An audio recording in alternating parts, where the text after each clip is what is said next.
Tomemos ahora este tiempo para escuchar la palabra de Dios, una reflexión y volvernos a nuestras casas. Pero así con nuestros corazones quietos vamos a recibir la palabra de Dios. Así que así, puestos de pie, a quien tenga su Biblia, yo voy a pedir que abran el libro de San Juan en el capítulo 19. Y vamos a reflexionar sobre la tercera palabra del Señor Jesucristo en la cruz. Los meses anteriores vimos la primera: Padre, perdónalos porque no saben lo que hacen. Luego vimos la promesa al reo de la cruz: de cierto te digo, hoy estarás conmigo en el paraíso. Y hoy vamos a leer la tercera palabra que los evangelios han dejado por inspiración del Espíritu Santo para nosotros. Esperanza para el día de la desesperanza. Hay algo que el Señor nos quiere enseñar en esta mañana. Y vamos a leer desde el versículo 23 hasta el versículo 27. Si querés acompañarme en voz alta, si tenés esta traducción de la Biblia, seguila, y si no en silencio también podés acompañar. Vamos. Cuando los soldados hubieron crucificado a Jesús, tomaron sus vestidos e hicieron 4 partes, una para cada soldado. Tomaron también su túnica, la cual era sin costura, de un solo tejido de arriba a abajo. Entonces dijeron entre sí: no la partamos, sino echemos suertes sobre ella, a ver de quién será. Esto fue para que se cumpliese la escritura que dice: repartieron entre sí mis vestidos, y sobre mi ropa echaron suertes. Y así lo hicieron los soldados. Estaban junto a la cruz de Jesús, su madre y la hermana de su madre, María, mujer de Cleofas, y María Magdalena. Cuando vio Jesús a su madre y al discípulo a quien él amaba, que estaba presente, dijo a su madre: mujer, he aquí tu hijo. Después dijo al discípulo: he aquí tu madre. Y desde aquella hora el discípulo la recibió en su casa. Que el Señor bendiga su palabra. Por ella hay edificación y salvación en esta mañana, en el nombre de Jesús. Podemos tomar nuestros asientos. He dejado la lectura y la reflexión para este momento a causa de que ayer fue el Día de las Mujeres. Entonces queremos transmitirle a todas ustedes nuestro deseo de corazón de que hayan pasado un hermoso día en familia, que lo hayan pasado bien, y oramos por cada una de nuestras mujeres. La mujer es creación de Dios. Y a algunos de nosotros nos cuesta tanto entender esto. Dios dice en la Biblia que durmió a Adán. O sea que la mujer es la expresión del sueño del hombre.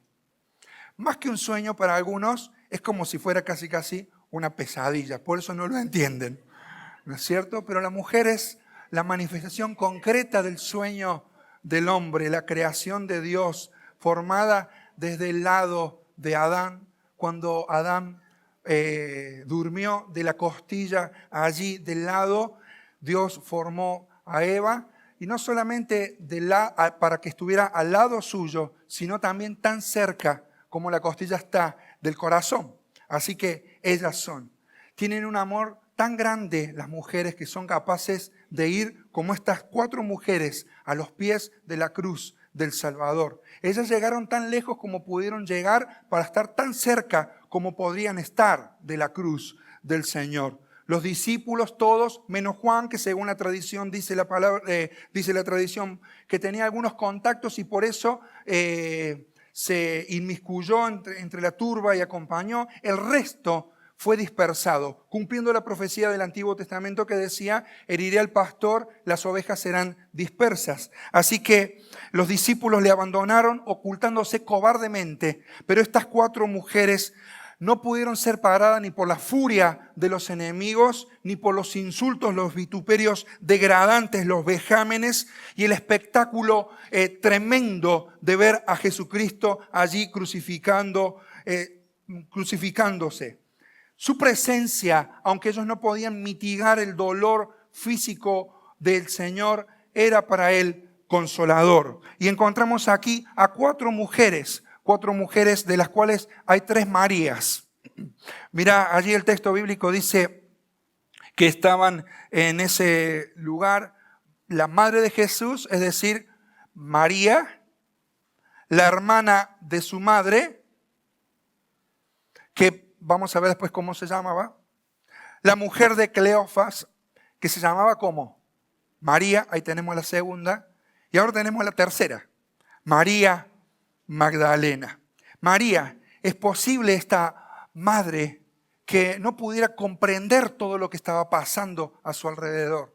Quien estaba siendo vituperado allí era su hijo. Y tal vez no podía comprender todo lo que estaba pasando porque ella misma desde su vientre se dio cuenta de que lo que llevaba era lo santo, el santo de los cielos, que se vistió de carne y hueso y tal vez no podía comprender por qué una persona que nunca le contestó mal de chiquito, que nunca tuvo un mal gesto, porque desde pequeño hasta que Jesús murió no cometió pecado, ni fue hallado engaño ni siquiera en su boca, ni en su expresión del habla, ni en su manera de pensar, ni en pecados de omisión, ni de comisión, ni de pensamientos, ni de acción. Jesucristo fue puro. Y esta madre está allí acompañando con su presencia, que naturalmente para una madre sería algo potable. Sin embargo, esta mujer estaba allí y estaba recordando que 33 años antes Simeón le había dicho que una espada traspasaría su misma alma. Lucas 2:35. Así que María está de pie ante Jesús, que está ocupando en nuestro lugar en la cruz, está siendo crucificado y ella allí está de pie con un corazón partido. Los tormentos de Jesús herirían a esta mujer y solo la gracia de Dios la podría sostener. La Biblia no nos dice que ella ni estuviera gritando ni estuviera protestando ante la cruz. Probablemente, muy probablemente, María, la madre de Jesús, estaba acompañando a su hijo con lágrimas silenciosas acompañando a él. Y es que una madre, cuando pierde a su hijo, está sufriendo un dolor que no tiene nombre. Los que hemos perdido a nuestros padres somos llamados huérfanos. Pero ¿cómo se llama el dolor de una madre que pierde a su hijo? Es el dolor que no tiene nombre, es el dolor sin palabras.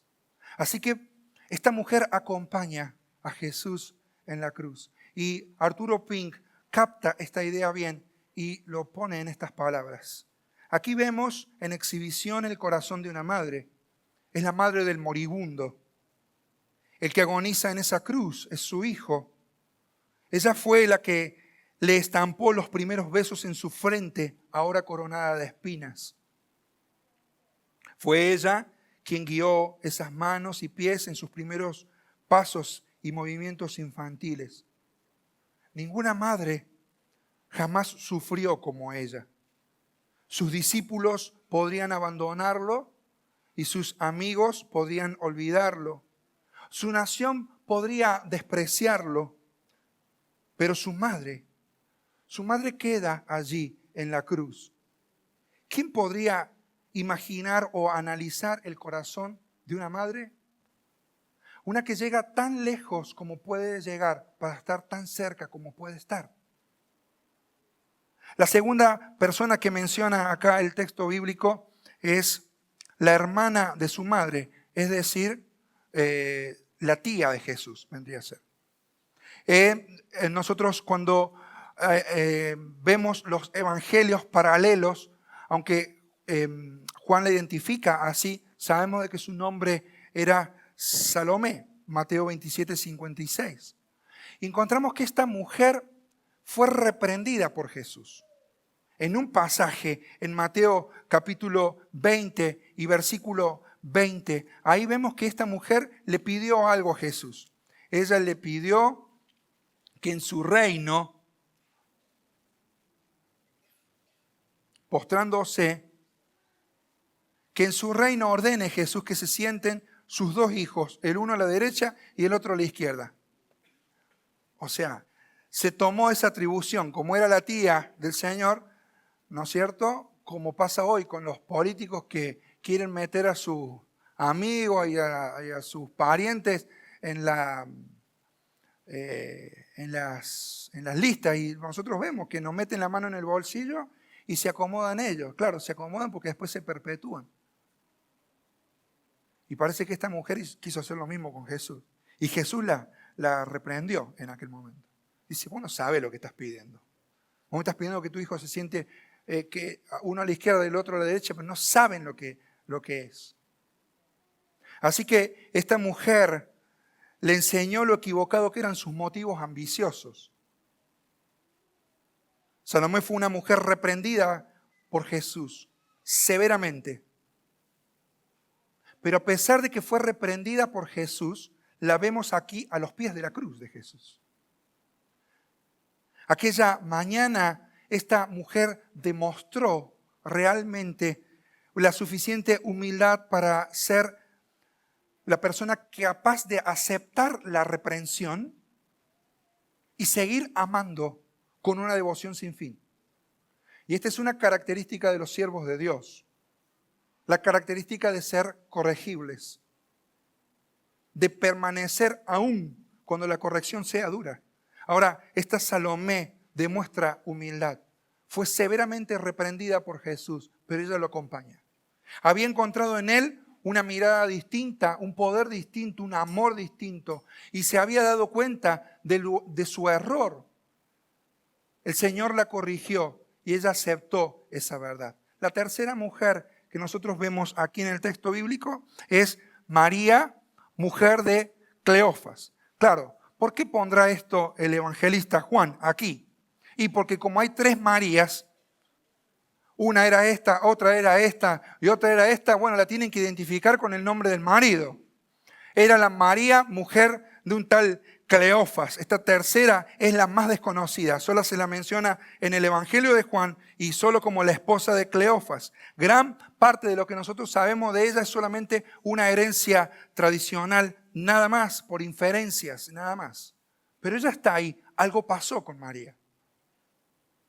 Y la última mujer que se presenta en el texto bíblico, dice el texto ahí que se llama María Magdalena. Magdalena porque era natural de Magdala, como podríamos decir Juanita la Cordobesa. Natural de Magdala.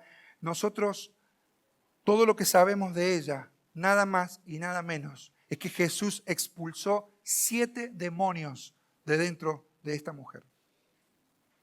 Ella pudo sentir adentro suyo rugir realmente el infierno. Ella sintió las fauces del infierno rugiendo dentro de su propia alma.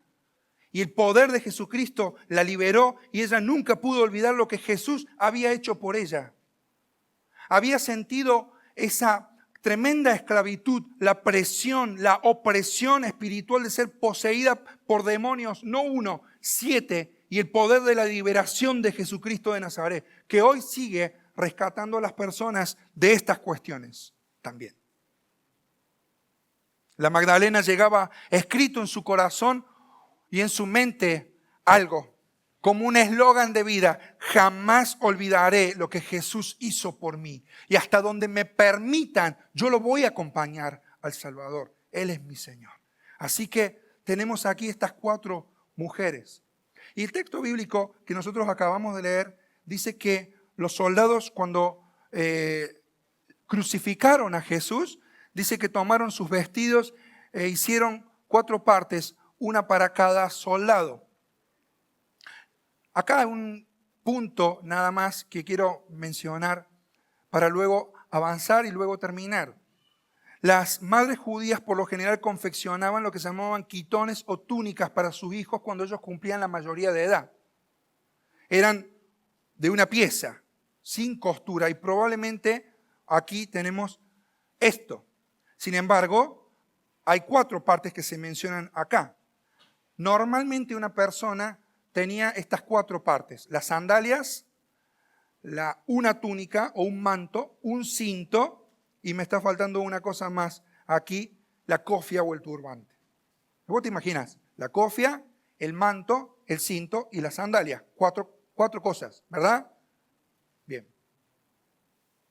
Resulta que el imperio daba como propina a los soldados que crucificaban, porque era un momento espantoso, daban como propina las ropas del reo.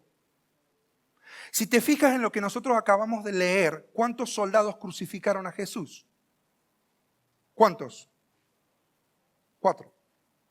1 para cada parte, y parece esto ser una coincidencia, ¿no es cierto? Uno se quedaba con la cofia, otro con el manto, otro con el cinto y otro con la sandalia.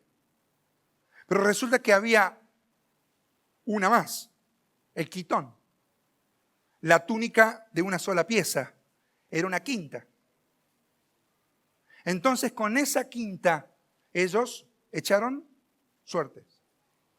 ¿Me sigue? Entonces, cuando el reo era crucificado, el imperio concedía como propina esto lo que les acabo de decir.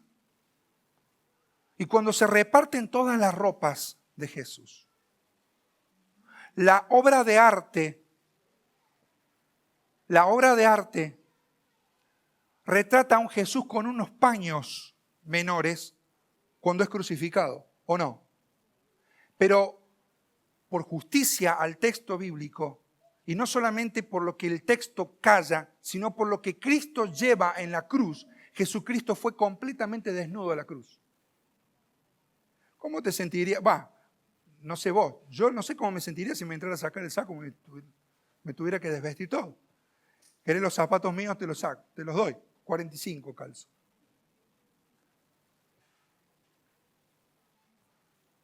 Pero el arte tiene misericordia de pudor y temor de Dios.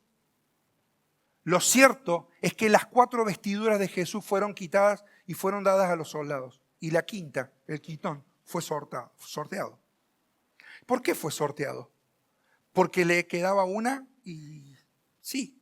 ¿Pero por qué? Porque la Biblia decía eso. En el Salmo capítulo 22. Repartieron entre sí mis vestidos. Y hasta ese mínimo detalle en la cruz de Cristo, la profecía se cumplió. Es tremendo. Jesús muere allí. Pero antes de morir, mientras es crucificado, se reparten y él en completa desnudez, con una vergüenza terrible de ser observado por todos, de ser vituperado por todos, blasfemado e insultado, completamente desnudo y sangrando, ve la última prenda, su quinta. Y despierta dentro de él una especie de sensación difícil de describir y hasta de pensarla. Porque era la prenda que la mamá le había hecho. ¿Te das cuenta? Y hay algo que, splagnon en griego, hay algo que lo conmueve adentro de él. Mirar a esa madre que llegó tan lejos y mirar y recordar los tiempos de su niñez, cuando él de los 11 pasó a los 12, ya se recibió de mayor. Mamá le dio la túnica y despierta en él todo un flash de su vida, de María acompañándole, dándole eso, y ahora ver cómo ella sufría, pues no le iba a quedar absolutamente nada de él. Y Jesús piensa en el tiempo por venir. Y es en ese mismo momento, yo te estoy describiendo ahora rápidamente, en el cual Jesús ya dijo: Padre, perdónalos porque no saben lo que hacen. Le pide al Padre que haga justicia y no al juez. Pide misericordia. Él promete al reo darle un lugar en el paraíso, pero en ese momento él ve la túnica, la última, y ve a su madre que lo acompañó. Y despierta su misericordia hacia ella. Y allí le dice esta palabra. Le dice: mujer, Es un término de respeto, no es un término despectivo. El mismo Evangelio de Juan lo cita aquí en el primer milagro, cuando él convierte el agua en vino en las bodas de Cana de Galilea. ¿Sí? Mujer, he aquí tu hijo. Así que hay algo infinitamente conmovedor en el hecho de que en plena agonía, cuando él ocupaba mi lugar en la cruz, era responsable por su familia y estaba proveyendo para su familia. Tremendo. No olvidarse en el dolor de los que están a nuestro alrededor. Por eso las 7 palabras de la cruz, si usted me va siguiendo, vos me va siguiendo mes tras mes, tienen justamente el manejo del dolor según Cristo. Cuando a nosotros nos duele algo, nos solemos situar en el centro del universo y todo debiera girar a nuestro alrededor. Ahora en la gestión del dolor, que es un misterio que hay que vivirlo, los problemas están para solucionarlos, los misterios como el amor o el dolor están para vivirlos. Uno se encuentra en el medio de la licuadora donde todo gira alrededor y Jesús nos enseña a salir de ese lugar. Y a pedir por otros, a hablar bien a otros, a cuidar a los que están a nuestro alrededor y dejar de ser nosotros con un pensamiento egoísta el centro del universo. Ahora, Jesús consideraría la soledad en la cual su madre quedaría. Se sospecha que José había muerto y Jesús, como el primero de la familia, no el único, Jesús fue concebido por la Virgen María, pero la Virgen no se perpetuó en ese estado. La Escritura nos habla de los hermanos de Jesús. Entonces, vamos a ver por qué él le cede el cuidado a Juan y no a sus medio hermanos. ¿Por qué Jesús le da el cuidado a Juan y no siquiera a su hermana Salomé, a la hermana de María? ¿Por qué? Hay un por qué. Sígame, decía uno por aquel momento. Entonces muchas conjeturas se han hecho sobre por qué Jesús le encomendó el cuidado de su madre a Juan. Algunos dicen porque José había muerto, lo cual era probable. Muy probable, Jesús se tenía que haber hecho cargo del negocio de su padre heredado, que era ser carpintero. Las viudas en aquel momento tenían una situación muy carente, muy vulnerable. Se estaba yendo de María todo su sostén. Jesús piensa con misericordia en ella y dice, yo voy a dejarle a alguien que la vaya a cuidar de verdad.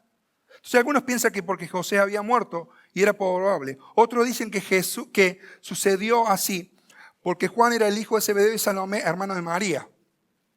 Entonces se la da porque es el sobrino. Pero antes del sobrino podría haber estado su propia hermana. Hay algo más ahí. Por lo tanto, hay una tercera opción y es una razón mucho más profunda y yo me quisiera quedar con esta razón. En el Evangelio de Juan, en el capítulo 7 y el versículo 5, dice la palabra de Dios: ni aún sus hermanos creían en él. Aquí la misma Biblia, es uno de los pasajes donde, por lo que les acabo de mencionar, atestigua en que María fue en concepción virgen con el Señor Jesucristo, pero luego en su matrimonio con José tuvieron hermanos. Ahora, ¿qué pasó con esos medio hermanos? ¿Qué dice ahí el texto bíblico? Ni aún sus hermanos creían en él. Entonces, hay una razón todavía mucho más profunda. María fue encomendada por Jesús a su discípulo Juan por una razón. Porque ella fue rechazada por su familia a causa de su fe.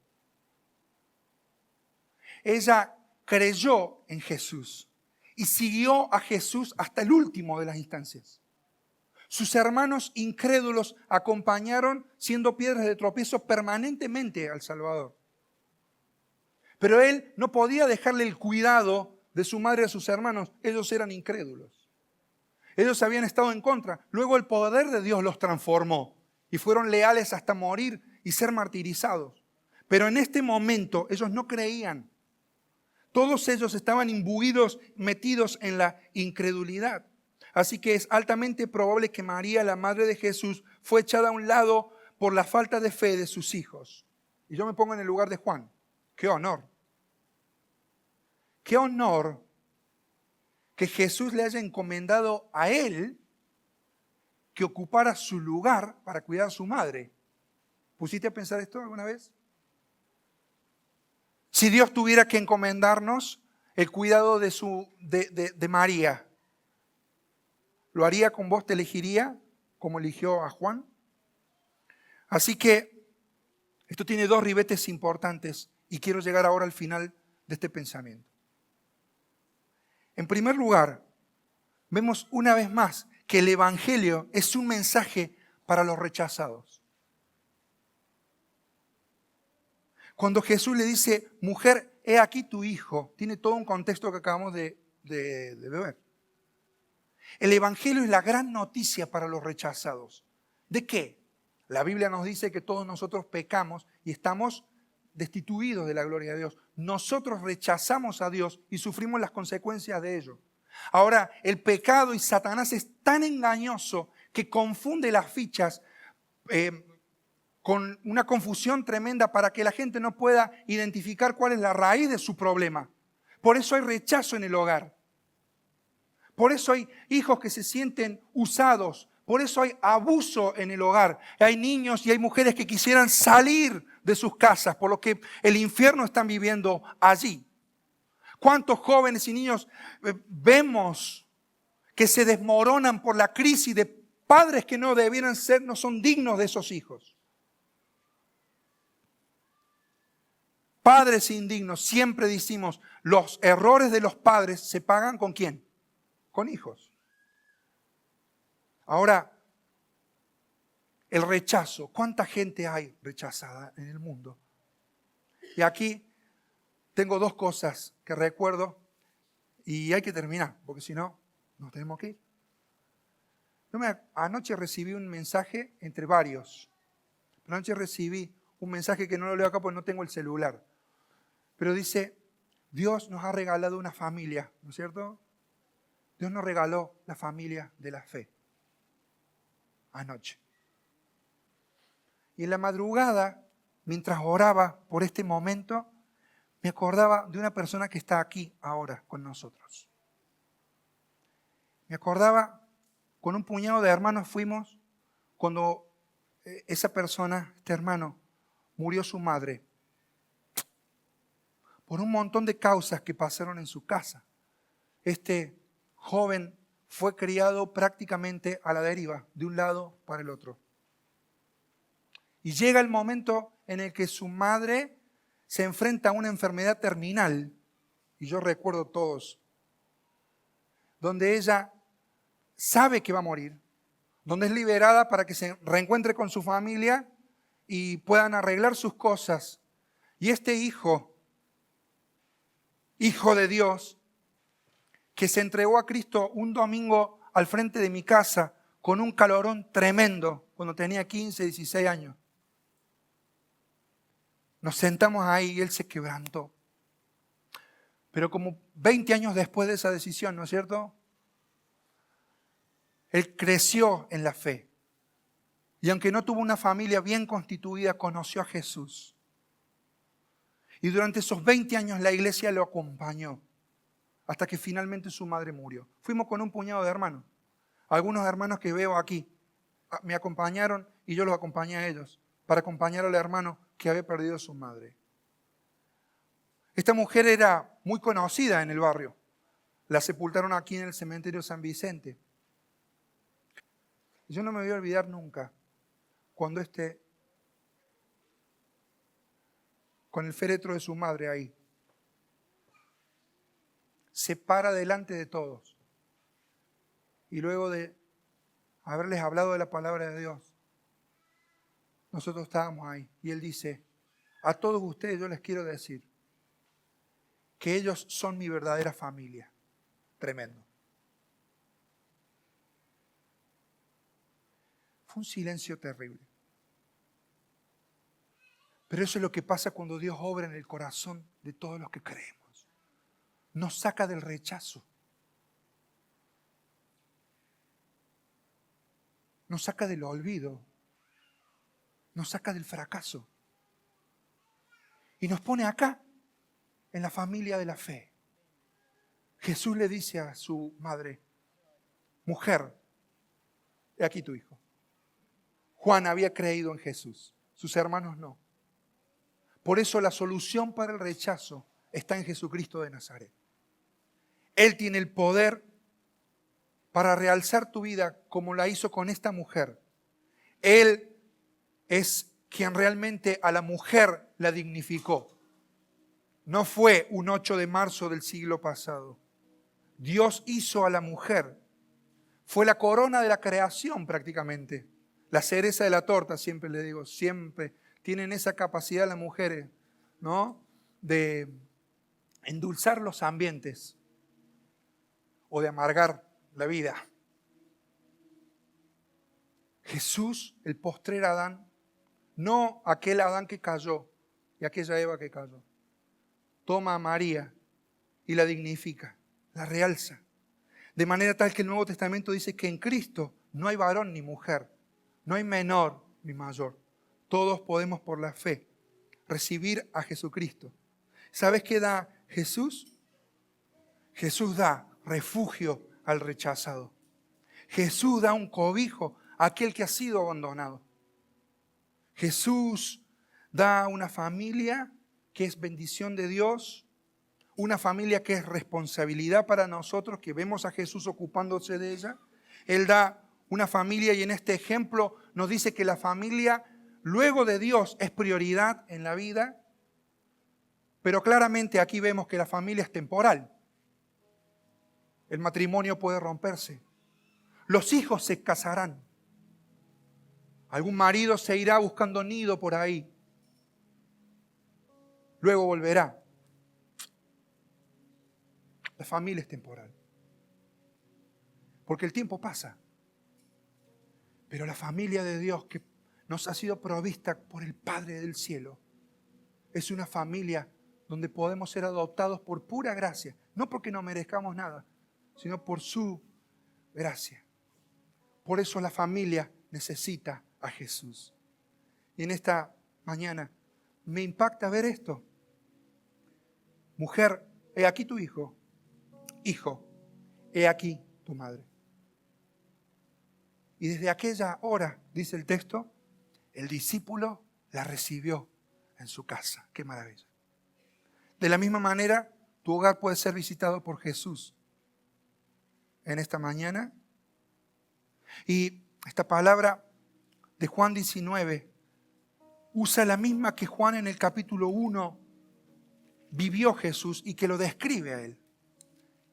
Jesús, dice la palabra de Dios allí, vino a los suyos y los suyos no lo recibieron. Mas a todos los que creen en su nombre les dio poder de ser hechos hijos de Dios, los cuales no son engendrados por sangre, ni voluntad de carne, ni voluntad de varón, sino por voluntad de Dios. Así que Jesucristo no te va a quitar tu familia. Dios te va a dar una nueva familia, la familia de la fe que tiene trascendencia eterna. Él puede restaurar lo que se rompió, claro. Pero hay veces que lo que se rompió no tiene vuelta atrás, ya está. Pero en Él son hechas nuevas todas las cosas. Así que me encanta esta expresión final del Evangelio. Mujer, he ahí tu hijo. Hijo, he ahí tu madre. Y Él la recibió, gozoso, y se hizo cargo de María. Qué maravilla que nosotros podamos en esta mañana ser parte de esta familia de la fe. Así como hemos recibido a estos hermanos oficialmente como parte de nuestra familia, como la Escritura lo establece. Tal vez este sea la mañana en la que vos estás sintiendo el rechazo en tu vida, donde has sentido que el pecado, Satanás te confundió, donde tenés muy pocas cosas claras, donde te abandonaron, donde el pecado destrozó tu matrimonio, destrozó tus hijos, destrozó tu vida. Y hoy estás sola acá, diciendo, ¿habrá esperanza para mí? Y yo quiero decirte que en el día de la más cruel desesperanza, que fue el día en el cual Jesús murió por nuestros pecados, Él mostró que sí hay esperanza y que esa esperanza solo está en Jesús. ¿Quisieras en esta mañana dar este paso? De decirle a Dios, Señor, necesito ser adoptado en la familia de la fe. Necesito volver a empezar. Se perdió todo en mi vida, se cayó todo en mi vida. Pero hoy entiendo de que me puedes dar una familia nueva. Adoptarme como una hija, un hijo tuyo. Sabes que el tiempo se pasó. Pero todos aquellos que creen en Jesucristo y le reciben en su corazón, Dios les da el poder de ser hechos hijos de Dios. Princesa. ¿Hace cuánto que no te dicen eso? Nunca te lo van a decir si no sos una hija de Dios. Príncipe. ¿Hace cuánto que no te lo dicen? Y nunca te lo van a decir si no sos un hijo de Dios. Pero hay una cosa cierta. El Señor te dice, acá estoy. Tengo una familia para darte. Tengo poder para salvarte. Y hoy podés dar ese paso. Ese poder es tan maravilloso que irás lejos, lejos, lejos como aquellas mujeres.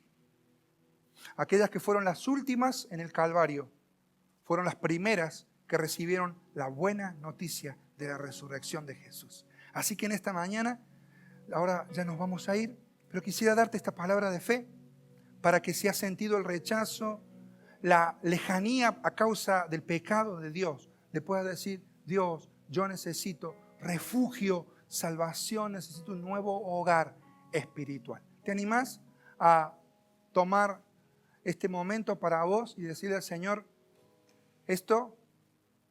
¿Te animarías a decirle ahora a Dios, Señor, quiero que tú me adoptes como una hija tuya, como un hijo tuyo?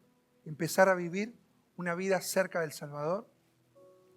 Quisiera y oro para que esto sea una realidad en tu vida. Y que a partir de ahora Dios empiece a bendecir a los tuyos, a los hijos tuyos, a los hijos de tus hijos. Tu vida será transformada. Pero yo no sé cómo hacer, pastor, porque siento en mi corazón que yo tengo que dar este paso, pero no sé cómo hacerlo. Bueno, yo puedo guiarte en una oración muy sencilla, que no es mágica, pero simplemente son palabras que podés a lo mejor tomarlas para vos y decirle a Dios para que a partir de hoy puedas empezar una nueva vida con Jesús. Y después al final de esta reunión nos vamos a despedir, vamos a tomar un cafecito, pero yo quisiera que si estás tomando esta decisión, no te vayas. Vení y decí, yo necesito esa nueva vida. Varón, mujer, de la edad que seas. ¿Sí? ¿Te animás? Así que en el lugar donde estás, te animo, vamos, a que hagas esta oración sencilla en esta mañana. Y decirle así en silencio, Señor Jesús, en esta hora,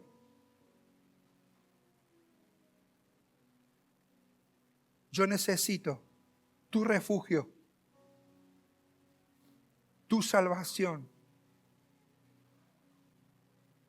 Te necesito, Jesús, en mi vida.